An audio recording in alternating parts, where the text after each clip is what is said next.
is that Iran cannot have a nuclear weapon. All options are on the table to ensure it does not have one. The world stood on edge as tensions between the United States and Iran reached a breaking point.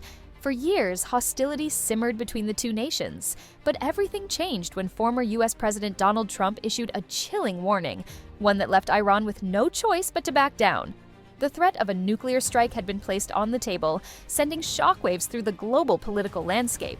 What led to this moment, and how did Iran ultimately react to the high-stakes standoff? Because the Indian Ocean is buzzing.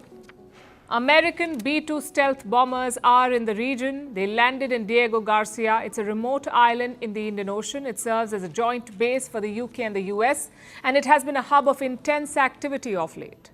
The first reports came from open-source flight trackers.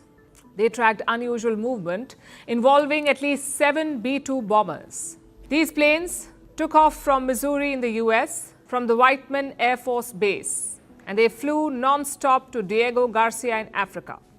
And they weren't alone, these planes. They were joined by 3 C-17 cargo planes and 10 aerial refueling tankers. That's some serious aerial movement.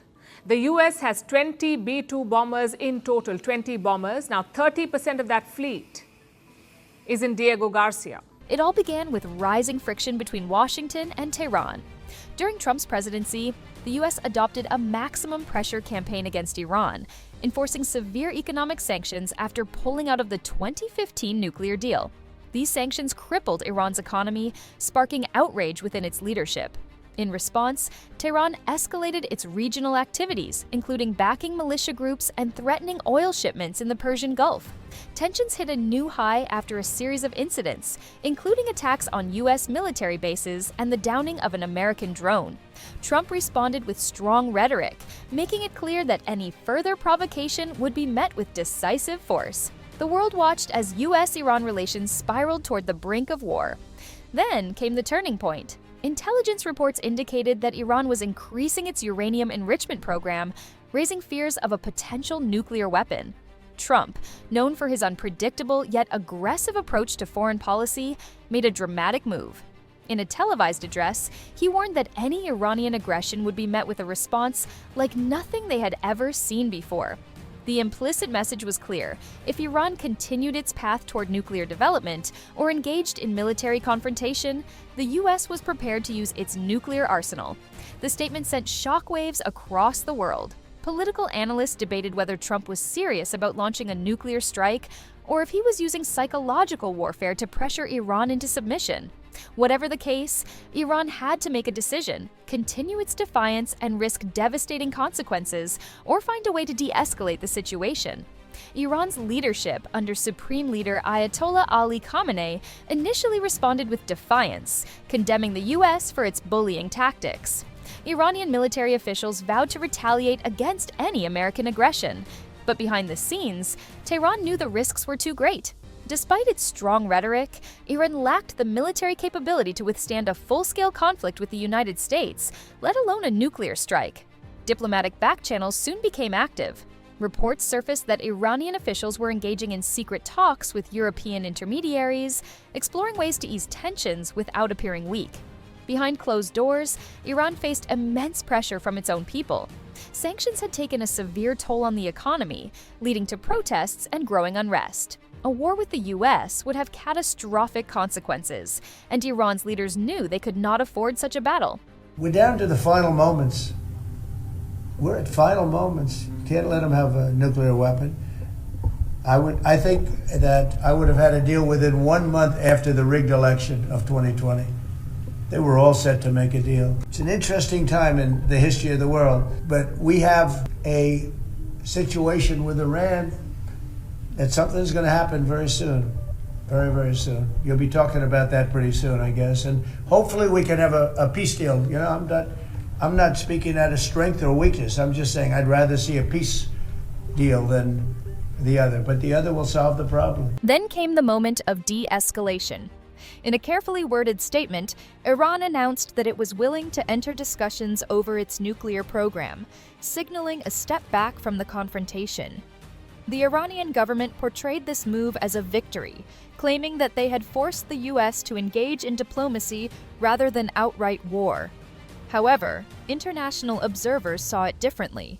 It was a strategic retreat in the face of overwhelming American power. Trump, known for his transactional approach to diplomacy, capitalized on the moment. He framed Iran's willingness to negotiate as a direct result of his firm stance, arguing that strength and pressure were the only ways to handle adversaries. His supporters praised the move as a demonstration of strong leadership, while critics warned that the world had narrowly avoided disaster. As tensions cooled, the narrative surrounding the confrontation took on different interpretations. Some saw Iran's decision as an outright surrender, a moment where Tehran had no choice but to yield to American pressure. Others viewed it as a calculated move, allowing Iran to buy time while reassessing its long-term strategy. Whatever the case, one thing was certain: the threat of a nuclear strike had forced a dramatic shift in Iran's approach. The international community breathed a sigh of relief. European allies, who had long pushed for diplomatic solutions, saw the situation as a reminder of the delicate balance between deterrence and diplomacy. The episode also reinforced the unpredictable nature of U.S. foreign policy under Trump, sometimes reckless, sometimes effective, but always high stakes. They're watching our every move. Iran, Russia, China, North Korea, ISIS, Al-Qaeda. They may be watching this right now. Our military should not be mistaken for a cable news gabfest show. We don't care what you look like.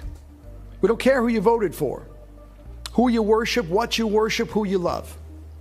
It doesn't matter if your dad left you millions when he died or if you knew who your father was. We have been honed into a machine of lethal moving parts that you would be wise to avoid if you know what's good for you. We will not be intimidated. We will not back down. We've seen war.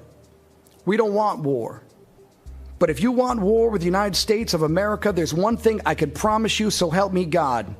Someone else will raise your sons and daughters. In the aftermath of the standoff, Iran adjusted its foreign policy, focusing on strengthening its regional alliances while avoiding direct confrontations with the U.S.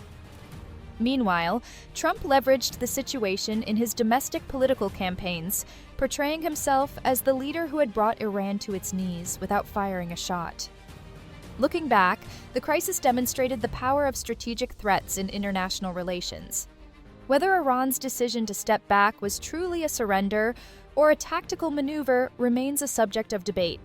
However, one thing is undeniable: Trump's nuclear warning changed the course of U.S.-Iran relations in a way that the world will not forget.